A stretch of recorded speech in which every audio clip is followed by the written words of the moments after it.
Hello everyone, कैसे हो आप सब। आई होप आप सब अच्छे होंगे। गाड़ी की वीडियो आपको दिख रही है। हम लोग मुंबई जा रहे हैं बेटर ट्रीटमेंट के लिए। मेरी दीदी ने मुझे सजेस्ट किया कि तो मुंबई आ जा, अच्छी ट्रीटमेंट यहाँ पर हो जाएगी। मेरे हस्बैंड मेरे साथ है जो गाड़ी चला रहे हैं, मैप देख रहे हैं जाने के लिए शॉर्टकट रास्ता। और इस तरह का सोफ़ा बनवाया उन्होंने मेरे लिए, तकिया एंड इस तरह का मतलब लेटने वाला।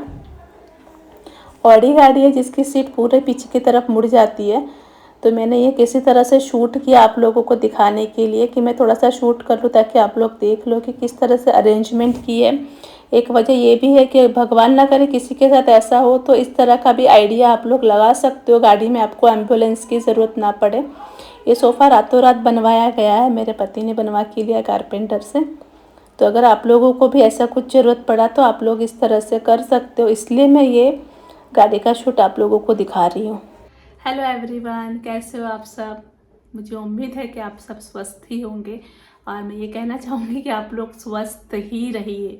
जितनी भी लेडीज़ मेरे साथ यहाँ पर जुड़ी हुई है, मैं स्पेशली आप सबको बताना चाहूँगी कि अभी बारिश के दिन आ गए हैं। आप जहाँ जाए वहाँ पर अपना पैर को संभाल के रखिए, कहीं स्लिप मत हो जाइएगा, कहीं गिर मत जाइएगा। औरतों का हड्डी बहुत ही कमज़ोर होता है, कभी भी कुछ भी टूट सकता है। बहुत ज़्यादा आप लोग केयर करिएगा। मुझे स्टिल डेट इतने कमेंट आ रहे हैं, इतने डीएम आ रहे हैं इंस्टाग्राम पे कि दीदी आपको क्या हुआ है, हमें जानना है आपको क्या हुआ है। सो मैंने पिछले व्लॉग में भी बताया था, स्टिल मैं आज भी बता रही हूँ कि मैं गिर गई थी आज से 25 दिन पहले। मुझे लगा कि ठीक है मैं गिर गई हूँ, चोट है, मतलब घरेलू इलाज किए मैंने और कुछ पहलवान से मसाज वगैरह, नस वगैरह मैंने नब्स ठीक करवाई, बैठवाई, मुझे लगा नस चढ़ गया है। और मैंने घरेलू इलाज काफ़ी हद तक किए बट मुझे ठीक नहीं हुआ। मैं स्टिल रेस्ट नहीं कर रही थी, मैं रील्स बनाई जा रही थी, घर के काम किए जा रही थी, मेरा आना जाना शुरू ही था, मैं रेस्ट पे नहीं थी पिछले 25 दिनों से। मेरा जो पेन है वो एक्सट्रीम लेवल पे चला गया। मैंने फिजियोथेरेपिस्ट को कंसल्ट किया, मैंने वो ट्रीटमेंट स्टार्ट करी वहाँ पर भी, सांघवी में जो है पुणे का। उससे भी मुझे आराम नहीं मिला। तो वो जो डॉक्टर थी उन्होंने मुझे एमआरआई सजेस्ट किया कि आप एमआरआई कराओ। मैंने एमआरआई करवाया, तब जाके एमआरआई में मुझे पता चला कि मेरा जो राइट घुटने का जो नी का जो लिगामेंट है वो ब्रेक हो चुका है और उसको पड़ेगा जोड़ना क्योंकि वो टूट गया है। ऐसा डॉक्टर के लैंग्वेज में उन्होंने बताया कि वो अगर सिंपल लैंग्वेज में बोले तो कुछ गादी टाइप का होता है, वो हिल गया है, वो टूट गया है। तो मैंने 2-3 डॉक्टर को कंसल्ट किया, फ़ोन पे कंसल्ट किया और वीडियो कॉल पे भी कंसल्ट किया। मैं खुद एक तो डॉक्टर के पास गई भी, वीडियो कॉल पे भी मैंने कंसल्ट किया। एक डॉक्टर के पास तो मैं खुद भी गई क्योंकि मेरे से चला नहीं जाता है ना इतना, मतलब थोड़ा सा भी चलूँ तो मेरा पैर सूज जाता है, मुझे पेन हो जाता है, चला नहीं जाता है। मैं अभी रेस्ट पे हूँ, बेड रेस्ट पे हूँ। तो उन्होंने मुझे, सारे डॉक्टरों ने मुझे कहा कि आपको सर्जरी करवानी होगी। जितने भी एक्सपर्ट डॉक्टर को मैंने कंसल्ट किया, जो भी हड्डी के जो भी सर्जन है इस चीज़ के, सब ने मुझे कहा कि आपको सर्जरी करवानी होगी। बट मुझे सर्जरी अवॉइड करनी है, मैं नहीं चाहती हूँ कि मेरी सर्जरी हो क्योंकि ऑपरेशन देखो अच्छा नहीं होता है किसी भी औरत के लिए, ऑपरेशन सही तो नहीं होता है क्योंकि हम लोग ऑलरेडी इतने वीक होते हैं, ऊपर से ऑपरेशन बेस्ट चॉइस नहीं है, बेस्ट ऑप्शन नहीं है। तो मैं चाहती हूँ कि मैं ऑपरेशन को अवॉइड करूँ।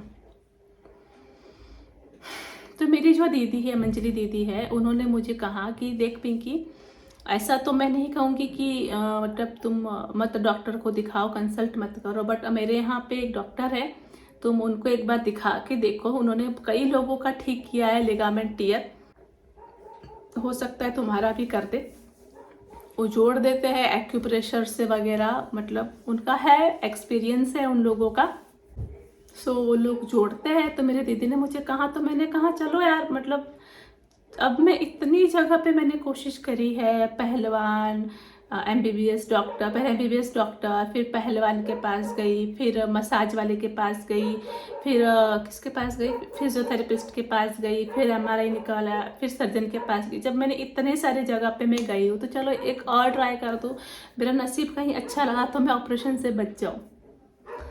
सो दैट्स वाई मैं कल गई थी मुंबई। बट मेरा जो पैर है ना वो मुझे स्ट्रेट रखने के लिए कहा गया है, जिसपे मुझे तकिया रखना है। मतलब एक तकिया रखना है, तकिए के ऊपर मुझे पैर रखना है ताकि पैर को मतलब क्या बोलते हैं, धक्का ना लगे या वो और ज़्यादा इंजर्ड, क्योंकि ऑलरेडी इंजर्ड है पैर, और ज़्यादा उसको तकलीफ ना हो। दैट्स वाई आपने देखा होगा वीडियो में मेरे हस्बैंड ने सोफ़ा बनवाया। हमारा जो कार है उसकी जो सीट है वो पूरी मुड़ जाती है, तो उसके अकॉर्डिंग उन्होंने रातों रात कारपेंटर को बुलाया और एक सोफ़ा बनवा के लिया कार का, कि मतलब मैं सोए सोए चली जाऊँ, बिकॉज एम्बुलेंस एंड ऑल बहुत डर लगता है ना देख के, यार अच्छा फील नहीं होता है ना, गंदा सा फील होता है। तो उन्होंने कल वो किया और फिर हम लोग कल कितने 10:30-11 बजे कुछ निकले थे सुबह। कल मैंने वहाँ पे मुंबई में वो डॉक्टर से ट्रीटमेंट करवाया। मेरे पति मेरे साथ थे। पहले मैं मेरे दीदी के घर गई, दीदी से मिली, दीदी जीजाजी से। उसके बाद वो लोग मेरे साथ आए और फिर हम लोग वहाँ पर गए। वो जो डॉक्टर है मिस्टर सचिन गाला करके, एमडी है, एक्यूप्रेशर के एमडी है वो, उनके पास गई। तो उनका कुछ ट्रीटमेंट का सिस्टम अलग था, अलग तरीके से कुछ ट्रीटमेंट का स्केल से समथिंग ट्रीटमेंट कर रहे थे, तो वो मैंने करवाया है कल उनसे ट्रीटमेंट। बट अभी मुझे उतना फ़र्क नहीं पड़ा है, उतना मुझे नहीं पता चल रहा है कि बैठे रहती हूँ ना तो मुझे पेन नहीं होता है, जितना देर मैं बेड पे बैठूँ मुझे पेन नहीं होता है। बट अगर मैं चलने लगती हूँ तो मेरा पेन स्टार्ट हो जाता है। मतलब एटलीस्ट मतलब मैं 2 कदम भी चलती हूँ ना तो मेरा दर्द स्टार्ट हो जाता है। तो ठीक है, अभी तो मतलब मैंने वो ट्रीटमेंट कर लिया है। उन्होंने कहा है कि आप कैल्शियम की एंड ऑल आप मेडिसिन जो रेगुलर खाते हो वो खाओ।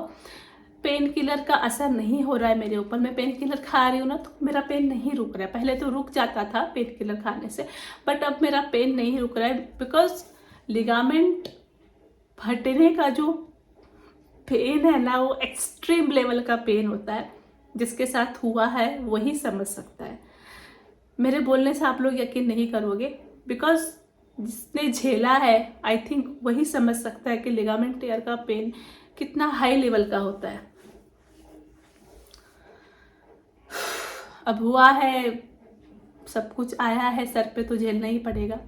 तो मैं कल गई थी मुंबई और मैं 4 बजे 4:30 बजे कुछ दिखा दी डॉक्टर को, और उन्होंने कहा है कि फिर आप आना सैटरडे को। अगर नहीं हुआ तो फिर मेरे को एडमिट तो होना ही है, मेरे को ऑपरेशन फिर करवाना ही पड़ेगा। बिकॉज मैं एक्चुअली सोचूँ ना तो मैं बच रही हूँ, ऑपरेशन से मेरे को बचना है कि जितना मैं स्केप कर पाऊँ अगर ऑपरेशन से। बट अगर नहीं हुआ तो उन्होंने भी, डॉक्टर ने कहा है कि लास्ट ऑप्शन आपका वही है, आपको सर्जरी ही करवानी पड़ेगी।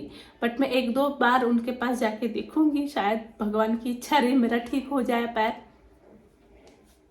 अभी तक तो इम्प्रूवमेंट नहीं है, सेम कंडीशन है। मुझे नहीं पता क्या होगा आगे, मेरा ऑपरेशन होगा कि नहीं होगा, देखती हूँ। बट मैं क्या करी, मतलब वहाँ पे मेरा ट्रीटमेंट हो गया तो मैं रात को घर आ गई। मतलब कितना है, 180 किलोमीटर है मेरे घर से मेरे दीदी का घर। तो फिर मेरे हस्बैंड ने बोला कि अभी स्टे करके फ़ायदा नहीं, क्योंकि फिर मुझे सैटरडे के दिन जाना है मुंबई। तो 3-4 दिन रह के क्या करो कि मेरे भी यहाँ पर बच्चे हैं ना, छोटे छोटे 3 बेबी हैं, 3 बच्चे हैं मेरे। तो मैं वापस आ गई मुंबई से। अब मैं सैटरडे के दिन फिर जाऊँगी। आप लोग दुआ करना कि बिना इसके, मतलब बिना ऑपरेशन के मेरा ये ठीक हो जाए, मुझे ऑपरेशन ना करवाना पड़े। ठीक है, मतलब पैसा तो जाएगा ही ऑपरेशन में, वो तो पैसा तो जाएगा, मतलब देह का भी बर्बादी होता है, हमारा देह भी खराब होता है। ऑपरेशन सब लोग जानते हैं कि अच्छी चीज़ नहीं होती है, that's why I want to avoid it. But फिर भी ऊपर वाले की मर्जी, जो होगा वो देखा जाएगा। बहुत लोग पूछ रहे थे, मैंने सोचा आप लोगों को अपडेट दे दूँ। अभी मैं स्टिल बेड रेस्ट पे हूँ, मैं कोई वीडियोस नहीं बना रही हूँ। मैं बैठे बैठे भी वीडियो नहीं बना रही हूँ क्योंकि मेरा मन ही नहीं करता है कि मैं कुछ वीडियो बनाऊँ।